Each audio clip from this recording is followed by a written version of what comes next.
Hello la famille, très heureux de vous retrouver. La thématique de jour porte sur l'indemnité de services rendus, mais aussi de l'indemnité de préavis. À la demande de vous, chers abonnés, parce que vous étiez nombreux à mettre en commentaire la prochaine thématique que vous souhaiterez qu'on puisse aborder. Déjà d'entrée de jeu, est-ce que c'est tous les types de contrats qui doivent ou encore qui bénéficient de l'indemnité de service rendu? Parce qu'on a souvent du mal à comprendre. Est-ce que si on est en CDD, on a droit à l'indemnité de préavis? Est-ce que si on est en CDI, si on est en contrat de mission, si on est en engagement à l'essai, ainsi de suite? Donc, on va tenter de répondre à cette question. Sans plus tarder, nous allons directement aller dans le Code du travail de 2021. Déjà, ce que j'aime avec le Code du travail, c'est que avant de vous donner, par exemple, des articles, il vous donne d'abord le chapitre ou encore la section dans laquelle vous vous trouvez pour mieux comprendre. Ici, déjà, la section ou encore la sous-section qui traite des indemnités de rupture, notamment l'indemnité de licenciement, l'indemnité de service rendu, c'est la sous-section 6. Et dans la sous-section 6, ici, il est déjà mentionné des indemnités de rupture du contrat à durée indéterminée. Donc, qu'est-ce que ça veut dire? Ça veut dire aussi que l'indemnité de service rendu ou l'indemnité de licenciement, c'est uniquement pour ceux-là qui sont en contrat à durée indéterminée. Donc, si vous n'êtes pas en contrat à durée indéterminée, vous n'avez pas droit à l'indemnité de service rendu. Donc, l'indemnité de service rendu, c'est pour les salariés qui sont en contrat à durée déterminée. Donc, c'est là en fait que je voulais, c'est au niveau du Code du travail que je voulais vous montrer déjà que l'indemnité de service rendu, c'est pour ceux-là qui sont uniquement en contrat à durée indéterminée.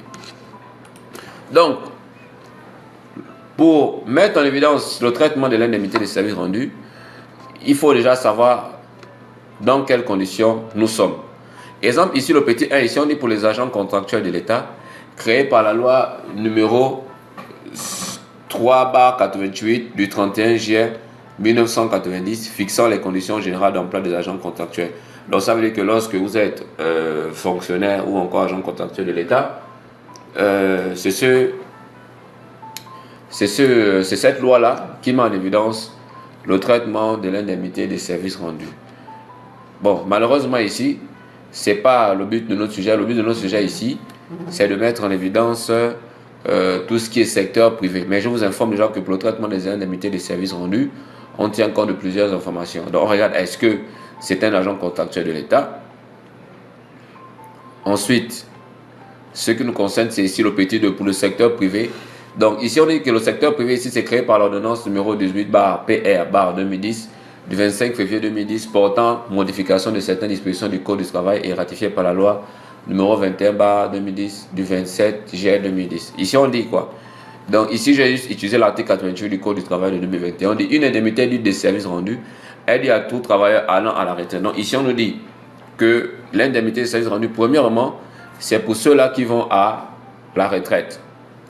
Deuxièmement, on dit aux ayants droit du travailleur décédé. Donc ça veut dire que si un employé est en CDI et qu'il est décédé avant que son contrat ne soit arrivé à échéance, ou encore avant d'avoir eu l'âge ou encore le droit à la retraite, ici, ce sont ces endroits qui vont bénéficier de cette indemnité de services rendus.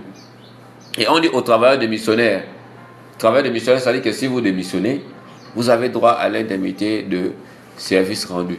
Maintenant, si on vous licencie, vous avez droit à l'indemnité de licenciement. Et je parle bien en CDI, parce que l'indemnité de licenciement ou encore l'indemnité de services rendus, c'est pour ceux-là qui sont en contrat à durée indéterminée.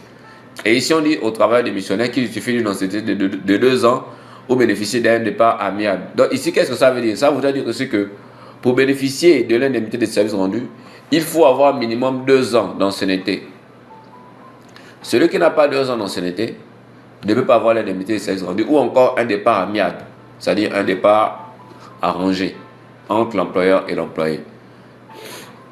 Donc, on reprend. L'indemnité de services rendus, c'est pour ceux-là qui sont en contrat à durée indéterminée.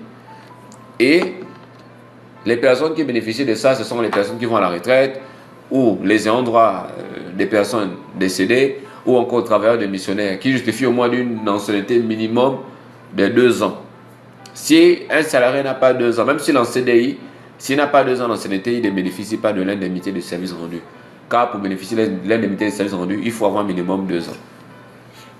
Et vous voyez les conditions ici, on dit départ de mission ou départ à la retraite, ou départ amiable aussi. Et vous avez 2 ans d'ancienneté ici, donc on dit avoir 2 ans d'ancienneté. Et on dit ici, elle est également due aux ayants droit du travailleur décédé, comme je le mentionnais déjà tout à l'heure. On dit modalité de versement, au moins 20% de la moyenne mensuelle du salaire global des 12 derniers mois par année de service effectif. La convention collective ou le contrat de travail pouvant prévoir un calcul plus favorable. Qu'est-ce qu'il faut savoir ici lorsqu'on dit au moins 20% de la moyenne mensuelle du salaire global des 12 derniers mois? S'il vous plaît, je vous dis encore s'il vous plaît, l'indemnité des services rendus ne se calcule pas sur le net à payer. Pourquoi ça ne se calcule pas par rapport au net à payer? Imaginez sur le 115 salariés a eu à prendre une avance. Par exemple, s'il est payé, par exemple, payer son net à payer, par exemple, c'est 800 000 tous les mois, et qu'il a eu à prendre une avance sur salaire, par exemple, de 200 000. Il va rester 600 000. Et si vous tenez compte des 600 000 là pour le calcul de l'indemnité des services rendus, c'est complètement faux, parce que vous allez couper les 200 000 dans son calcul de l'indemnité des services rendus, alors que les 200 000 ici, c'est sa rémunération, mais qu'il a pris ça comme étant une avance. Donc, c'est juste pour vous dire que lorsque l'article... attendez, vous allez voir. Donc, lorsque l'article 90 du Code du travail de 2021 mentionne que chacune de ces indemnités est égale à 20% de la moyenne mensuelle du salaire global. Et qu'est-ce que ça veut dire? Ça veut dire aussi que lorsqu'on parle du salaire global, c'est l'ensemble des primes et des indemnités que le salarié a bénéficié durant les 12 derniers mois. Donc, ce sont ces primes-là et indemnités-là que vous faites la somme. Vous faites la somme de toutes ces primes-là, de toutes ces indemnités-là durant les 12 derniers mois. Ça va vous donner maintenant ce qu'on appelle une base annuelle. Parce que annuel, c'est sur 12. Parce qu'on dit l'indemnité des services rendus, c'est calculé par rapport aux 12 derniers mois travaillés. Si, par exemple, pendant les 12 derniers mois travaillés, il y a eu un mois où vous étiez en congé, ce mois-là ne sera pas pris en compte. Donc, vous allez sauter un mois. En tout cas, vous prenez toujours les 12 derniers mois de travail. On ne parle bien des mois de travail. Donc, si vous êtes en congé, le mois de congé ne sera pas pris en compte. C'est un autre mois que vous allez prendre pour compenser ce mois de congé. Donc, je répète bien que pour le calcul de l'indemnité de service rendu, on tient compte de l'ensemble des primes et l'ensemble des indemnités que le salarié a bénéficié durant les 12 derniers mois. Je n'ai pas dit on prend les nets à payer des 12 derniers mois. Non, j'ai bien dit qu'on prend la somme des différentes primes et des différentes indemnités que le salarié a bénéficié durant les 12 derniers mois. Donc, vous faites la somme de ça. C'est-à-dire, vous prenez par exemple le 12e mois. Vous faites la somme de toutes les primes, de toutes les indemnités qu'il a reçues. Vous prenez le 11e mois aussi, vous faites la même chose. 10e mois, vous faites la même chose. 13e, 13e mois, 10e mois. Jusqu'à ce que ça vous donne 12 mois. Donc, une fois vous allez faire la somme des différentes primes et des différentes indemnités que le salarié a bénéficié durant les 12 derniers mois, ça va vous donner ce qu'on appelle maintenant un salaire annuel. Et ici, on vous dit que l'indemnité de service rendu se calcule par rapport à la moyenne mensuelle sur les 12 mois. Donc, qu'est-ce que ça veut dire moyenne ici? Ça veut dire que la moyenne ici, qu'est-ce qu'on fera? On fera la somme de toutes les primes, de toutes les indemnités que vous avez reçues durant les 12 derniers mois. Et on va diviser par 12 pour avoir la moyenne. Et c'est maintenant cette moyenne-là qui servira maintenant de calcul de l'indemnité de service rendu. Pourquoi? Parce que l'indemnité de service rendu se calcule sur la moyenne. Et la moyenne, c'est quoi? C'est le salaire annuel divisé par 12. Et c'est quoi le salaire annuel? Le salaire annuel ici, c'est quoi? C'est l'ensemble de toutes les primes et de toutes les indemnités que vous avez reçues durant les 12 derniers mois, et vous divisez par 12. C'est ce qu'on appelle ici le salaire annuel. Donc, on va avancer. Ensuite, ici, on a directement une application qui nous montre, ou encore qui met en évidence, le calcul de l'indemnité de service rendu. Donc, ici, on a pris le cas d'un salarié qui est décédé. Vous voyez ici, on dit date d'embauche 1er septembre 2005, et on dit date de décès le 1er août 2022. Et on dit ancienneté, donc il a 16 ans et 11 mois. Et il est issu du secteur commercial. Pourquoi je précise qu'il est issu du secteur commercial? Parce que ici, dans l'article 90, on nous dit ici que le taux de 20% là, ça peut changer par rapport au secteur d'activité. On va dire le taux défini ci-dessous est un minimum obligatoire par les parties contractantes, les conventions collectives, conventions d'entreprise et établissements ainsi que les contrats individuels. Vous avez la suite. Voilà, pouvons prévoir des dispositions plus favorables. Donc, ici, on nous dit que les conventions collectives ou encore les accords collectifs peuvent prévoir des dispositions différentes. C'est pourquoi, pour le calcul de l'indemnité de service rendu, il faut toujours connaître le secteur d'activité du salarié. On avance. Donc, première ici, déjà ce qu'il faut savoir, c'est qu'ici, on a une autre circulaire numéro 280 du 17 octobre 1981, article 38, 23 de la Convention collective du secteur commercial. Ici, on dit le calcul doit s'effectuer par tranche et progressivement. Qu'est-ce que ça veut dire? Ça veut dire aussi que pour le calcul de l'indemnité de service rendu, ça doit être effectué par tranche. C'est-à-dire, de telle période à telle période, vous effectuez un calcul, et de telle période à telle période, vous effectuez un calcul. Donc ici, j'ai pris un exemple de quelqu'un. Bon, lorsque je dis ici net à payer les 12 derniers mois, c'est pas parce que j'ai mis net à payer ici les 12 derniers mois que vous allez aussi prendre le net à payer chez vous. Non, ici, il y a des entreprises, par exemple, qu'est-ce qu'elles font?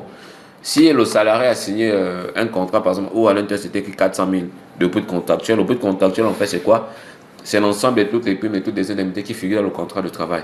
Et il y a des entreprises qui disent que malgré le fait qu'on enlève les cotisations de ce salarié-là, il doit toujours avoir son net de 400 000.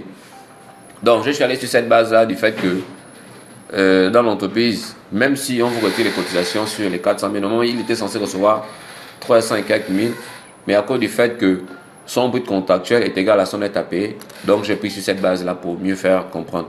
Donc ici, les 400 000 en fait représentent quoi? Représentent en fait l'ensemble de toutes les primes et de toutes les indemnités que le salarié a bénéficié durant les 12 derniers mois. Donc c'est-à-dire le 12e mois, l'ensemble de toutes ces primes et toutes ces indemnités donnaient 400 000, le 11e mois pareil, le 10e mois, le 9e, le 8e, jusqu'au premier mois. Souvent les 12 derniers mois, il bénéficiait toujours des 400 000. Donc si vous faites 400 000 francs, fois 12 divisé par 12, ça vous donne toujours 400 000 francs. Donc les 400 000 francs ici représentent en fait la moyenne. Et comme je disais, les 400 000 francs, pourquoi? Parce que selon mon exercice ou selon l'exemple que j'ai eu à prendre, le salarié par mois, l'ensemble des primes et l'ensemble des indemnités qu'il a bénéficié par mois, ça faisait 400 000. Et lorsqu'on fait 400 000 fois 12, divisé par 12, ça donne toujours 400 000 francs. Mais chez vous à la maison, vous faites la somme de toutes vos primes et de toutes les indemnités que vous avez reçues durant les 12 derniers mois et vous divisez par 12. Ça va maintenant vous donner votre salaire moyen. Et votre salaire moyen, vous pouvez remplacer ça ici par 400 000. Ici, on a la première hypothèse, on dit l'entreprise relève de la convention collective du secteur commercial. Et voici ce que la convention collective du secteur commercial dit. Cette convention dit ceci. Donc, lorsque vous calculez l'indemnité de service rendu, les 5 premières années d'ancienneté du salarié, vous calculez ça sur la base de 20%. Et ensuite, l'ancienneté allant maintenant de 6 ans, ou encore l'ancienneté qui est comprise entre 6 ans et 10 ans, vous calculez maintenant l'indemnité de service rendu sur la base de 25%. Ensuite, de 11 ans à 15 ans, vous calculez l'indemnité de service rendu sur la base de 30%. Et de 16 ans à 20 ans, vous calculez l'indemnité de service rendu sur la base de 35%. Donc, c'est par rapport à ça que nous allons mettre en évidence le calcul de l'indemnité de service rendu. Ici, on rappelle encore, on dit ici, il a une ancienneté de 16 ans et 11 mois. Donc, étant donné qu'il a une ancienneté de 16 ans et 11 mois, voici comment on va faire. Dans les 16 ans, on va d'abord prendre les 5 premières années et on va calculer ça sur la base de 20%, comme mentionne ici la convention collective du secteur commercial. Et on a fait le salaire moyen, donc les 400 000 fois 20%, fois 5, et ça donnait 400 000. Ensuite, on dit maintenant l'ancienneté comprise entre 6 ans et 10 ans, ça donne 25%. Donc, quand on fait de 6 ans à 10 ans, ça donne 5 ans. Parce que ça va faire, on va prendre la 6e année, la 7e, la 8e, la 9e et la 10e, ce qui fait 5 ans. Et c'est pourquoi ici on a fait 400 000 fois 25 fois 5. Les 5, pourquoi? Parce que les 6 ans à 10 ans, ça fait 5 ans. Et on a ça maintenant donné 500 000. Ensuite, on regarde encore, puisqu'il a une ancienneté de 16 ans, donc ça va dire qu'on part toujours sur la tranche de 11 ans à 15 ans aussi. Et de 11 ans à 15 ans ici, on a toujours pour le salaire moyen, on a fait fois 30 parce que de 11 ans à 15 ans, c'est 30%.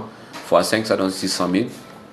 Et comme il reste encore 1 an et 11 mois dans les 16 ans, étant donné que les 16 ans, donc la 16e année, n'est pas dans la tranche de 15, mais dans la tranche de 16 à 20 ans, c'est pourquoi ici on a utilisé 35. Donc si vous voyez ici, on a fait 400 000 francs fois 35% fois 1, ça donnait 140 000 francs. Et comme il reste encore les mois, parce qu'on doit même en tout cas, vous devez aussi utiliser, même s'il y avait aussi les jours, on devait aussi prendre les jours. Et ici, comme c'est 16 ans et 11 mois, donc on va encore calculer les 11 mois. Les 11 mois, comme on l'a fait ici, comme les 11 mois, c'est dans la tranche de 16 ans à 20 ans, parce que c'est 16 ans et 11 mois, c'est qu'on a fait 400 000 francs fois 35 000 fois 11. Donc 11 qui représente le nombre de mois divisé par 12, donc l'année. Et ce qui fait 128 333. Et lorsqu'on essaie d'additionner tous les montants, ça nous donne une indemnité de service rendu de 1 768 333. Ça, c'est pour la première hypothèse. La première hypothèse ici, c'est par rapport au taux de la convention collective du secteur commercial. Ensuite, la deuxième hypothèse ici, on dit l'entreprise ne relève pas d'une convention collective. Donc, lorsqu'elle ne relève pas d'une convention collective, donc juste un rappel, lorsque l'entreprise ne relève pas d'une convention collective, elle utilise le pourcentage qui est mentionné dans le code du travail, donc 20%. Voilà, donc ce qu'il faut retenir, parce que certaines entreprises ont des conventions collectives, parce que souvent on me pose des questions, est-ce que le secteur gardiennage a la convention collective? Allez-y d'abord vérifier. Si vous voyez que le secteur, par exemple de la sécurité, n'a pas sa convention collective, soit l'entreprise peut décider d'avoir un accord collectif ou de faire signer un accord collectif avec l'ensemble des syndicats et des gars du personnel de l'entreprise, ou à deux fois d'étudier la convention collective du tronc commun. Et c'est la raison pour laquelle je disais que le 20% ici, c'est le pourcentage qui se trouve dans le code du travail. Donc lorsque l'entreprise n'a pas de convention collective, elle utilise les 20%. C'est pourquoi ici, vous allez voir que dans l'hypothèse 2, on a fait juste le salaire moyen, là, donc les 400 000, fois 20% fois 16. 16, pourquoi? À cause du nombre d'années, ça donnait 1 280 000. Et après, comme il restait encore les mois, on a utilisé le même pourcentage parce que tout à l'heure, je disais que lorsque l'entreprise n'a pas de convention collective, elle utilise le pourcentage qui se trouve dans le code du travail, donc les 20%. Ensuite, on a fait 400 000 fois 20%, fois 11 divisé par 2, ça donnait 73 333 francs. Et quand on fait la somme, ça nous donne 1 353 333. Maintenant, la question qu'on se pose, c'est de savoir, est-ce que c'est le montant de la première hypothèse qu'on va prendre? Donc, est-ce que ce sont les 1 768 333 qu'on va prendre? Ou alors, c'est le montant de la seconde hypothèse? La loi, elle est claire. La loi dit que c'est le montant le plus favorable qui est pris en compte. Et lorsqu'on dit ici, entre les 1 700 000 et les 1 300 000, qui est plus favorable, c'est les 1 700 000. C'est pourquoi vous voyez ici, on dit donc ISR à payer est égal à 1 768 333 selon la note circulaire numéro 297 octobre 1981 et de l'article 38 page 23 de la convention collective du secteur commercial. Donc lorsque vous devez déterminer l'indemnité de service rendu d'un salarié, vous devez calculer l'indemnité de service rendu par rapport à ceux des hypothèses. Donc la première hypothèse et la seconde hypothèse. C'est maintenant le montant le plus favorable au salarié qui sera retenu pour son indemnité de service rendu. Donc ici, pour concernant l'indemnité de service rendu, nous sommes arrivés au terme de l'indemnité de service rendu. Donc si vous avez des préoccupations particulières ou si vous voulez me contacter, n'hésitez pas à me contacter ou à m'écrire sur le 02 47 20 78. Vous ajoutez plus 241 devant, donc vous mettez plus 241 d'abord et vous mettez 02 47 20 78. Donc sans plus tarder, nous allons passer rapidement au préavis. Déjà, c'est quoi le préavis? Ici, on dit lorsqu'un salarié ou employeur décide de faire un contrat de travail, démission, licenciement, une période doit s'écouler entre l'annonce de cette rupture et la fin du contrat. Donc, qu'est-ce que ça veut dire? Ça veut dire que lorsque le salarié décide de partir définitivement de l'entreprise, et ça c'est en CDI, que le préavis est respecté. Parce que lorsqu'on est en CDD, il n'y a pas de préavis à respecter lorsqu'on est en contrat à durée déterminée ou lorsqu'on est en contrat de mission. Donc, le préavis, c'est lorsque nous sommes en contrat à durée indéterminée. Donc, ici, on dit lorsque vous annoncez à votre employeur que vous devez partir, sauf en cas de faute lourde, parce que la faute lourde ne permet pas à un salarié d'effectuer le préavis. Donc, lorsque vous dites à votre employeur que vous devez partir, vous avez une durée que vous devez d'abord observer avant de quitter définitivement l'entreprise. Et cette durée-là, on l'appelle le préavis. Et le préavis est obligatoire. Si vous n'effectuez pas votre préavis, c'est vous qui devez payer à l'entreprise les mois restants. C'est-à-dire que si vous avez un préavis de 3 mois et que vous refusez d'effectuer le préavis, vous devez payer votre entreprise les 3 mois. Et si c'est votre entreprise qui refuse que vous fassiez votre préavis, c'est l'entreprise qui devait vous payer ces 3 mois. Mais retenez que le préavis est obligatoire. Celui qui ne veut pas faire le préavis dédommage la partie pour dommage d'intérêt. Donc, ici, la durée de préavis ici dépend de l'ancienneté du salarié. Par exemple, pour le salarié de tout à l'heure, lui qui avait 16 ans et 11 mois, puisqu'il est décédé, malheureusement, il n'a pas de préavis. Mais si il était en poste et qu'il allait en retraite, par exemple, si c'était la retraite, son préavis devait être égal à 5 mois. Pourquoi? Parce que son ancienneté, c'est 16 ans et 11 mois. Et 16 ans et 11 mois est comprise dans la tranche allant de 15 ans à 20 ans. Donc, s'il partait, il était en retraite, si c'était la retraite ou s'il avait démissionné, il devait faire un préavis de 5 mois. Maintenant, s'il refusait de faire les 5 mois, il devait payer ça, on devait retirer le préavis dans son solde de tout compte. Voilà, c'est un peu ça. Et juste une information, lorsque vous quittez définitivement l'entreprise, pour le calcul de l'indemnité de service rendu, c'est après le préavis parce que l'ancienneté que vous aurez accumulée lors de votre préavis viendra encore s'additionner avec votre ancienneté du départ. Un exemple, si le salarié de tout à l'heure qui a 16 ans là, et il avait encore fait 5 mois de préavis, il devait maintenant avoir une ancienneté de 17 ans et 4 mois. 17 ans et 4 mois, pourquoi? Parce qu'il avait déjà 16 ans et 11 mois, donc dans les 16 ans et 11 mois, on prend dans les 5 mois, là on prend un mois, mais à 11, ça va faire 12 mois, donc 12 mois plus 16 ans, ça fait 17 ans, et plus les 4 mois. Donc il devait avoir une ancienneté de 17 ans et 4 mois. Et c'est maintenant sur la base de ça qu'on devait maintenant calculer son indemnité de service rendu. Donc c'est quand vous quittez définitivement l'entreprise, quand vous calculez l'indemnité de service rendu et vos congés payés. Parce que même lorsque vous êtes en préavis, la période de travail est prise en compte pour le calcul des congés payés. Même aussi, cette même période aussi est prise en compte pour le calcul de l'indemnité de service rendu. Donc durant le préavis, ce qu'il faut savoir, ici on dit vous bénéficiez d'un jour par semaine de liberté payée.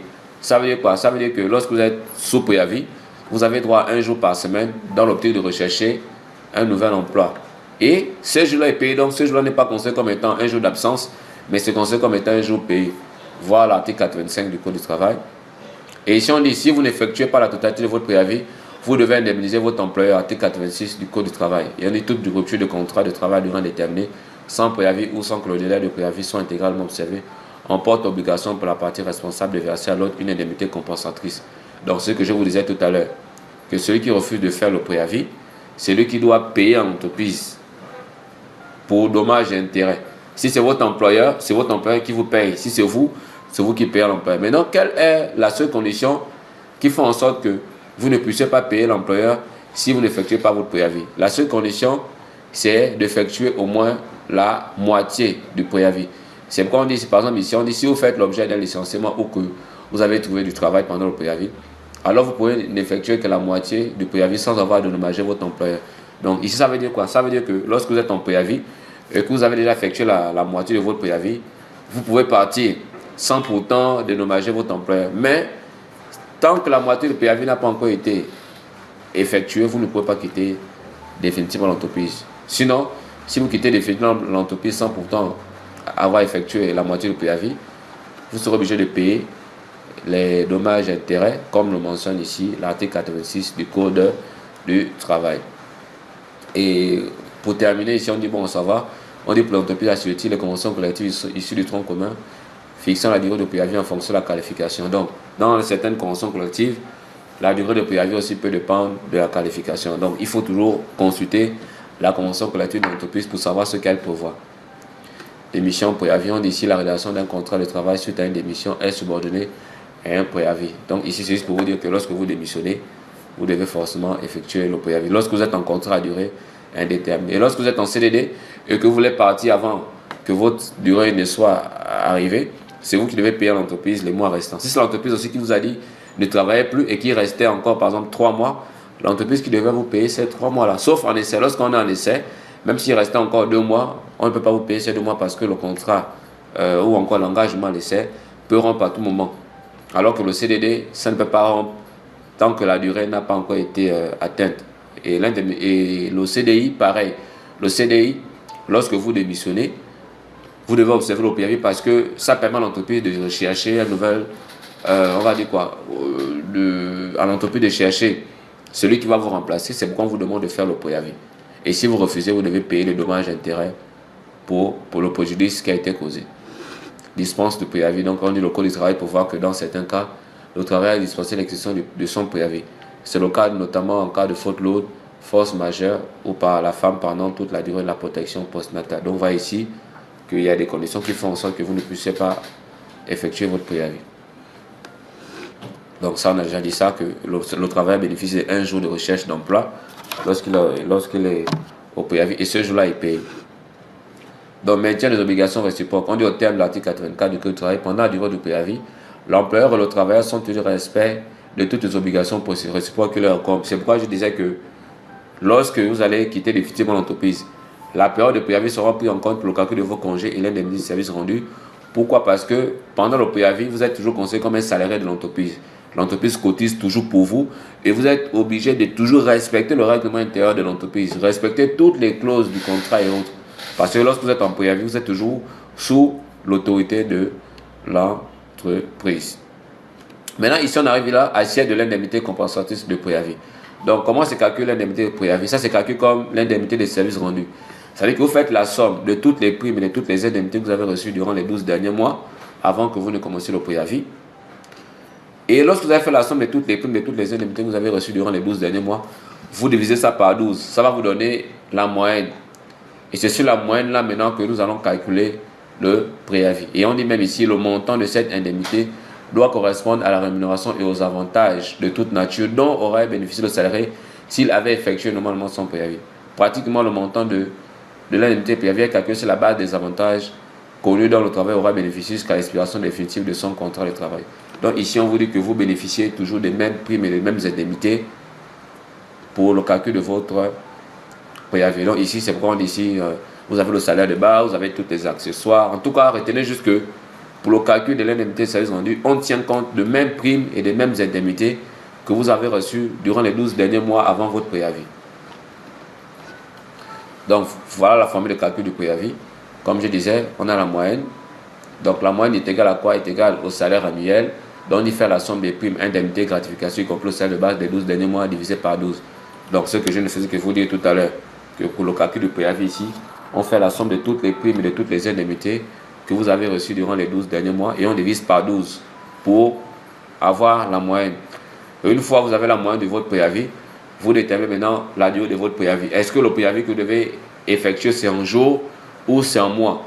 Si c'est en jour, voici la formule. Donc vous faites la moyenne que vous avez calculée là, fois le nombre de jours de préavis divisé par 30. Ça va vous donner votre indemnité de préavis.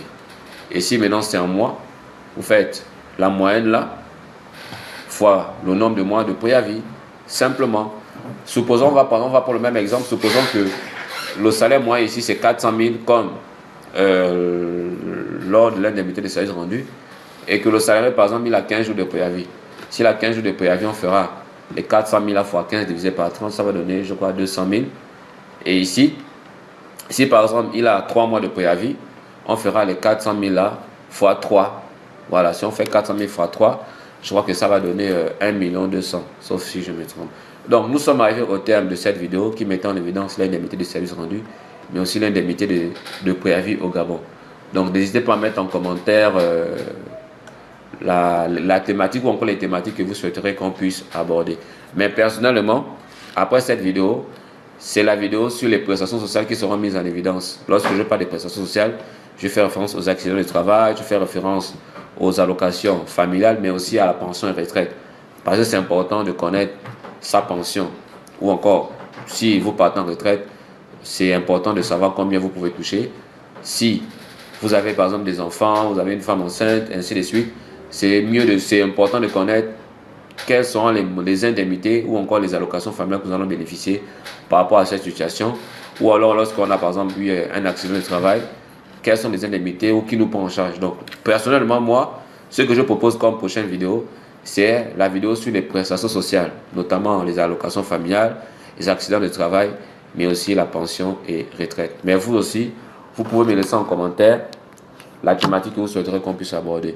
Sur ce, on se dit à la prochaine et merci de m'avoir suivi.